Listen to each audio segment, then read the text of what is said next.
d'autres qui sont rentrés au fur et à mesure. Bonjour, bonjour Mme Payet, ravie de vous accueillir. On va juste attendre un petit 30 secondes si ça vous va avant de démarrer cette séance d'information. Donc, je suis accompagnée aujourd'hui de Marie-Claude Droit. Bonjour Marie-Claude. Bonjour.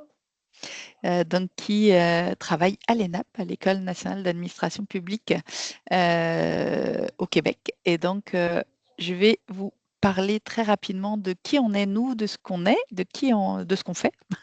Et ensuite, je vais passer la parole à Marie-Claude. Donc, je me présente, je m'appelle Sylvie Bizou, je suis directrice du mandat des étudiants internationaux chez Québec International, qui est l'agence de développement économique de la grande région de Québec.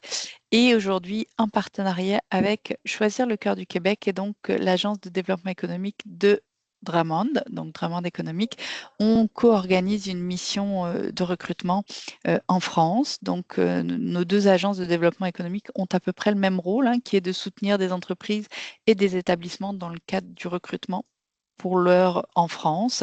Notre objectif, c'est vraiment d'accompagner, bonjour à la nouvelle personne qui vient de se joindre à nous, nos établissements et nos entreprises et d'accompagner aussi les étudiants ou les candidats une fois que vous êtes arrivés sur place ici au Québec. Donc, on a tous les deux agences de développement économique, des sites Internet sur lesquels vous trouverez des informations, que ce soit Choisir le cœur du Québec ou québecentête.com. Vous allez avoir un certain nombre d'informations sur la mission en cours et donc les établissements qui sont présents et les programmes d'études proposés par les établissements, mais aussi sur plein d'informations pour préparer votre projet. Donc, n'hésitez pas à aller sur le site Internet pour y trouver un maximum d'informations pour vous aider à préparer votre projet. Voilà, ça fait le tour de mon début de présentation. Je vais arrêter mon partage et puis je vais laisser la parole à Marie-Claude qui va vous parler de l'ENAP, bien entendu, avec grand plaisir. Merci Sylvie. Alors voilà, est-ce que mon partage fonctionne bien, Sylvie? Oui, c'est parfait. Parfait. Alors, je vous souhaite la bienvenue à cette séance d'information virtuelle des programmes d'études de l'ENAP. Donc, l'ENAP, c'est l'École nationale d'administration publique. Donc, mon nom est Marie-Claude Roy. Je suis conseillère à la vice-présidence aux affaires académiques et je suis également une fière diplômée moi-même de l'ENAP. Donc, Le plan de la rencontre, donc aujourd'hui, je vais vous présenter rapidement l'ENAP, les programmes d'études de deuxième cycle sans recherche, les programmes d'études de deuxième et troisième cycle avec recherche, et je vais vous expliquer très rapidement comment déposer une candidature. Donc, qu'est-ce que l'ENAP? Alors, l'ENAP, c'est la seule université francophone en Amérique du Nord qui est spécialisée en administration publique. Notre spécialité, c'est l'administration publique, mais également, on ne fait que du cycle supérieur, c'est-à-dire maîtrise ou master, comme vous le dites en France, et doctorat. Donc, pas de premier cycle, pas de licence, pas de baccalauréat. Donc, nous avons été créés en 1969. Nous sommes les leaders dans le renouvellement de l'administration publique moderne et efficace au Québec et à l'étranger. L'ENAP est devenue la référence en ce domaine, tant dans les milieux universitaires qu'auprès des milieux de pratique. Donc, l'ENAP offre des programmes de master, de doctorat en administration publique et des programmes spécialisés en administration internationale, en évaluation de programmes, en gestion des ressources humaines et des organisations. Nous menons également des activités de recherche dans les domaines qui sont liés à la gestion, aux politiques publiques, à la gouvernance et aux services publics. Nous offrons également des services aux organisations, par exemple du perfectionnement pour les nouveaux gestionnaires qui débutent dans l'administration publique québécoise. Et nous offrons également beaucoup d'activités à l'international, par exemple la formation de gestionnaires en management public, du service conseil auprès de gouvernements étrangers. Nous avons également des programmes de bidiplomation et délocalisation de notre master en administration publique. Également, nous menons des projets de coopération internationale mandatés par des grands bailleurs de fonds comme Affaires mondiales Canada. Donc, actuellement, nous avons 2 projets en Afrique francophone. L'ENAP fait partie du grand réseau de l'Université du Québec. Donc, vous voyez les établissements à vocation générale, c'est les universités qui offrent tous les cycles d'études. Et il y a également les établissements à vocation spécialisée comme nous, l'ENAP.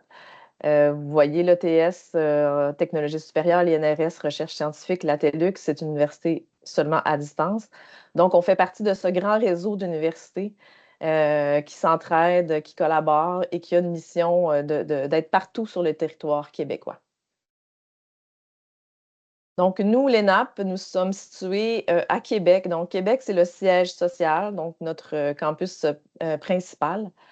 Mais nous sommes également à Montréal et à Gatineau. Pour ceux qui connaissent moins, Gatineau, c'est une ville du côté québécois, très, très proche de Ottawa, qui est en Ontario. Donc, très proche de la capitale fédérale du Canada. Notre communauté étudiante est vraiment particulière parce que nous avons des gens vraiment très, très distinctifs. Notre personnel, comme vous le savez sûrement, on a bien sûr des professeurs, on a une communauté étudiante de plus de 4000 personnes. On a également tous les employés qui sont situés un peu partout sur le territoire.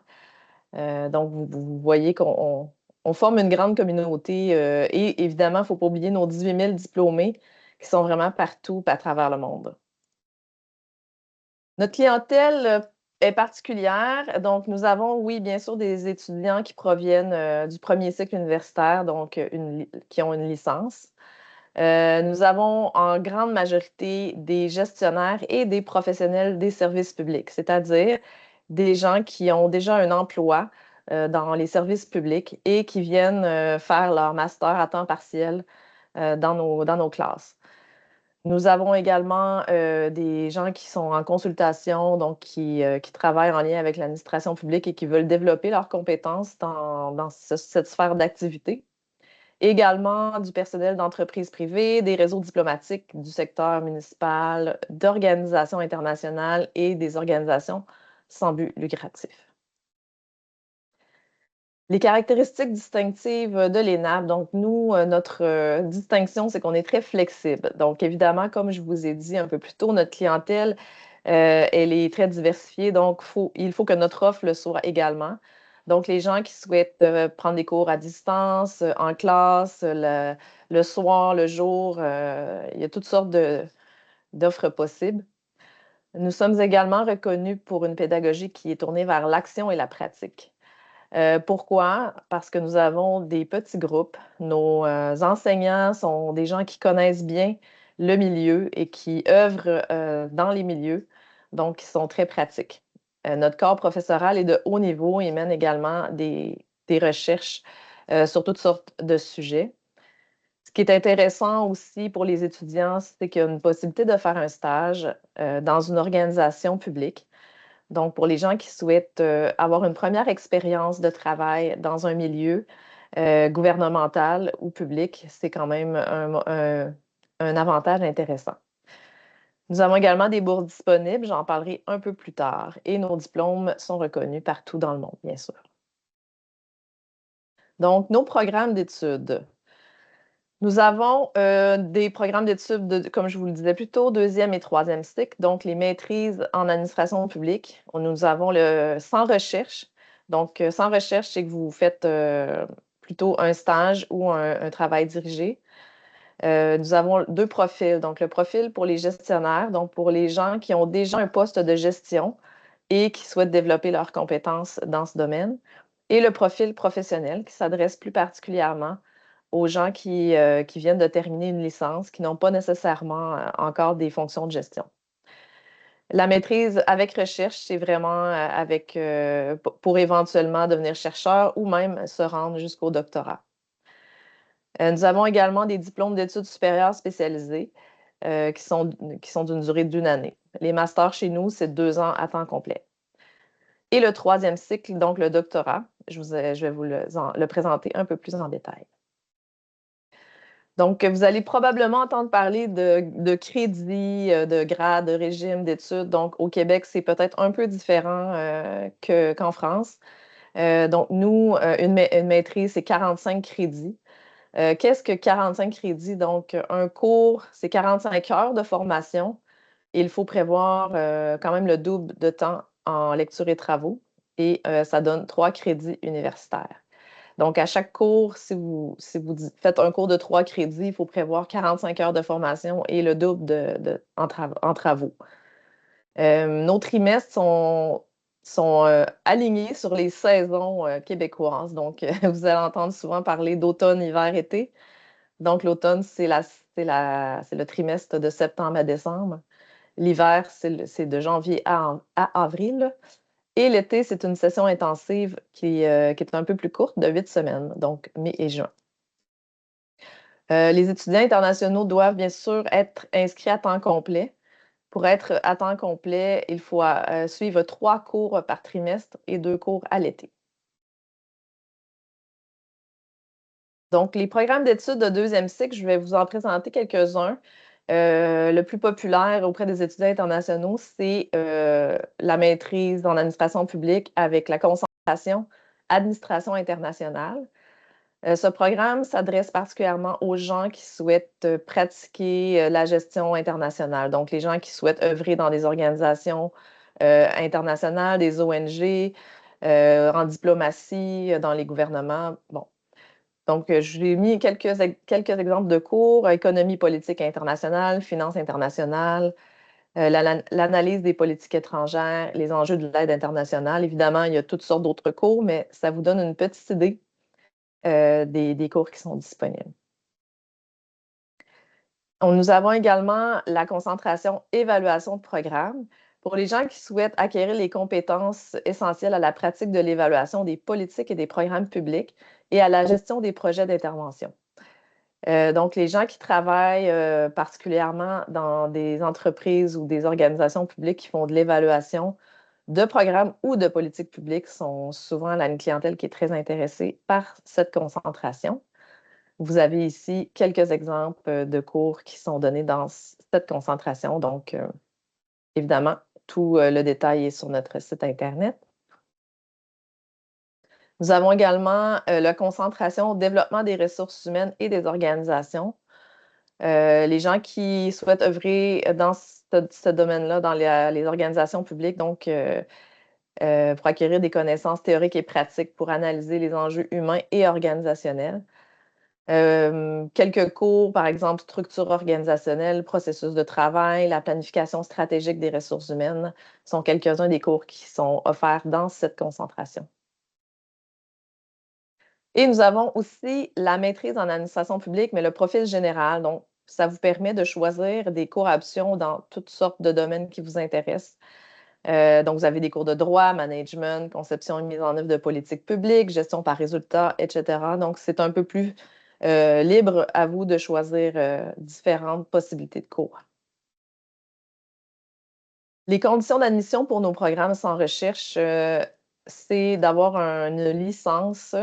Donc, chez nous, on appelle la licence le baccalauréat universitaire, donc 16 années de scolarité, avec une moyenne d'au moins 3,2 sur 4,3. Dans le système français, sur 20, c'est entre 12 et 13 sur 20. Là, ça dépend du système de l'université dans laquelle vous êtes, du pays dans lequel vous avez fait vos études. Donc, on a toute une façon de calculer les notes pour qu'elles soient les mêmes que dans notre système. Évidemment, vous devez maîtriser la langue française et avoir une compréhension de l'anglais écrit parce que nos lectures en management public sont souvent américaines, donc en anglais. Mais sachez que tous les cours sont dispensés en français et vos travaux sont faits en français. Les droits de scolarité, je vais vous en parler rapidement, mais pour les étudiants internationaux, c'est environ 40 000 canadiens pour les 2 années au total. Et pour les gens, les Français ou les Belges francophones, donc grâce à une entente entre le Québec, la France et la Belgique francophone, les Français et les Belges paient les mêmes droits de scolarité que les Québécois. Donc, vous avez la chance d'avoir des droits de scolarité beaucoup plus intéressants, disons, grâce à cette entente signée entre les gouvernements. Donc, je disais environ 6 000 mais il y a des bourses qui peuvent aussi vous être offertes. Je vais vous en parler un petit peu plus tard. Donc, tout de suite, finalement. Pour les étudiants français ou belges francophones, nous avons 2 bourses qui sont très intéressantes. Donc, la bourse d'admission, qui est de 1 000 $ canadiens. Donc, cette bourse-là, elle est octroyée aux Canadiens ou Français-Belges. Il faut être inscrit à temps complet dans un programme sans recherche, donc les programmes que je viens de vous présenter. Donc, ça, c'est automatique, c'est assez simple.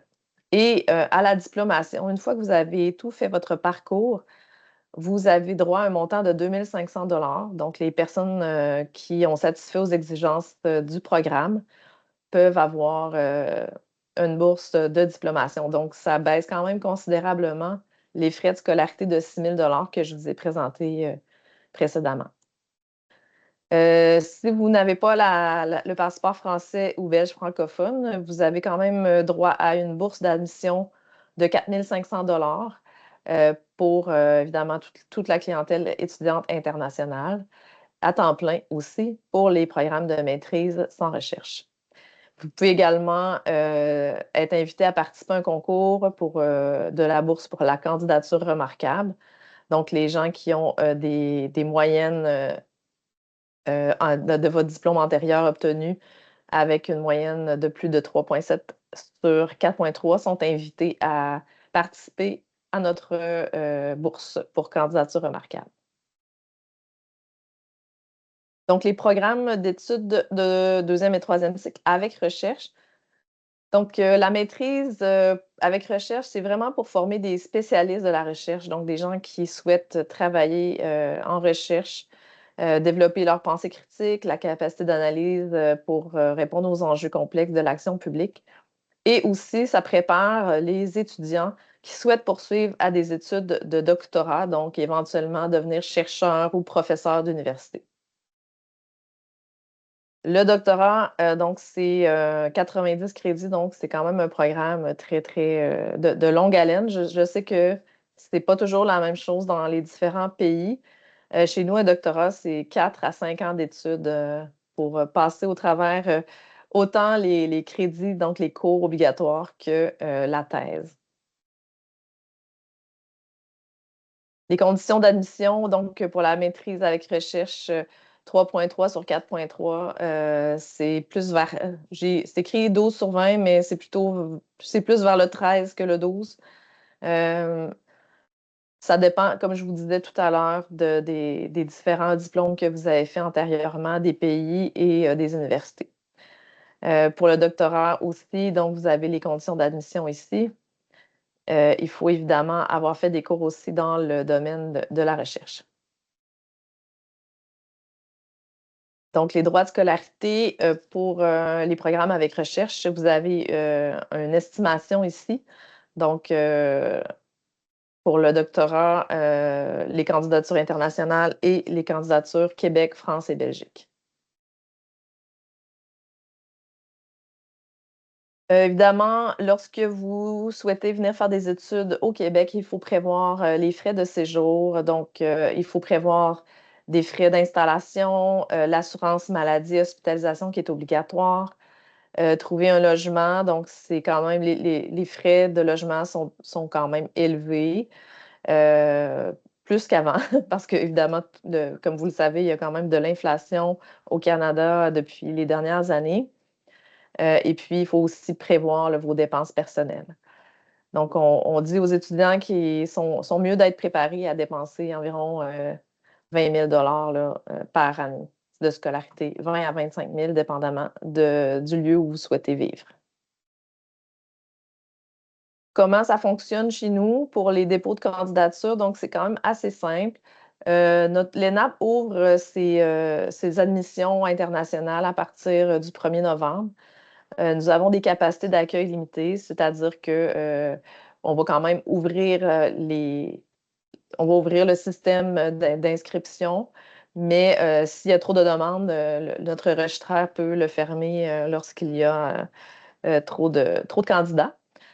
Donc, actuellement, c'est entre 4 à 6 semaines ouvrables pour obtenir une réponse suite au dépôt de votre candidature.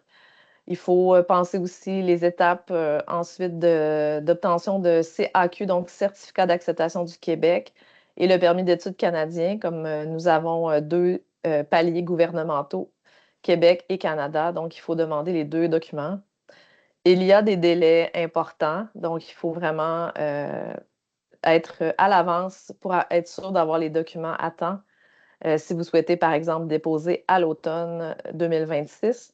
Donc, on vous conseille de prendre vos démarches le plus rapidement possible à partir du mois de novembre-décembre pour pouvoir arriver en temps. Les pièces requises pour déposer une demande d'admission, c'est assez simple, un certificat de naissance, vos copies de relevé de notes officielles et vos diplômes, votre CV détaillé à jour, une lettre de motivation qui explique pourquoi l'ENAP pourquoi le programme dans lequel vous candidatez est important dans votre démarche d'études. Et si vous appliquez sur un programme profil gestionnaire, vous devez avoir un formulaire d'appui d'un supérieur immédiat qui explique pourquoi vous pouvez entrer dans cette concentration-là si vous n'êtes pas encore gestionnaire. Donc, évidemment, tout ça, c'est disponible sur notre site web.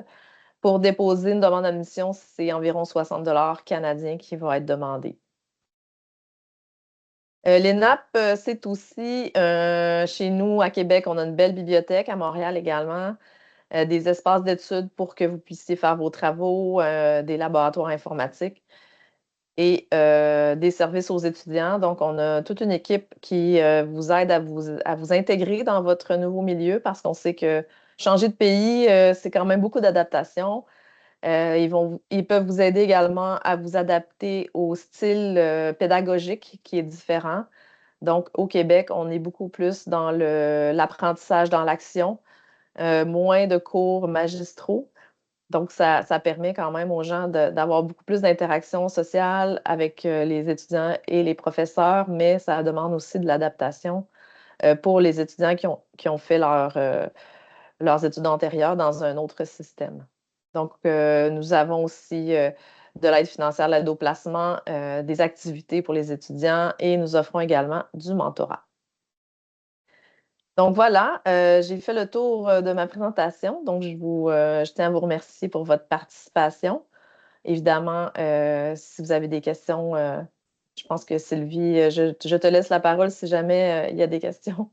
C'est ça, je vais finir la présentation, Marie-Claude. Moi aussi, je vais Parfait. partager quelques petites choses avant qu'on termine la présentation. Et puis, c'est ça, n'hésitez pas si vous avez des questions à les poser dans le clavardage. Voilà, je vois qu'il y a quelqu'un qui écrit. Donc, on va se faire un plaisir de vous y répondre dès que je vais vous avoir présenté les deux, trois petites choses que j'ai à vous présenter qui sont très rapides. Marie-Claude, tu vas me confirmer quand on voit mon écran. Je pense que c'est en train de tourner. Voilà, je Oui, pense que c'est correct. ça y est. Merci. Oui. Donc, juste vous rappeler que c'est pas obligatoire d'être actuellement en démarche d'immigration pour aller sur les sites dont je vous ai parlé tout à l'heure.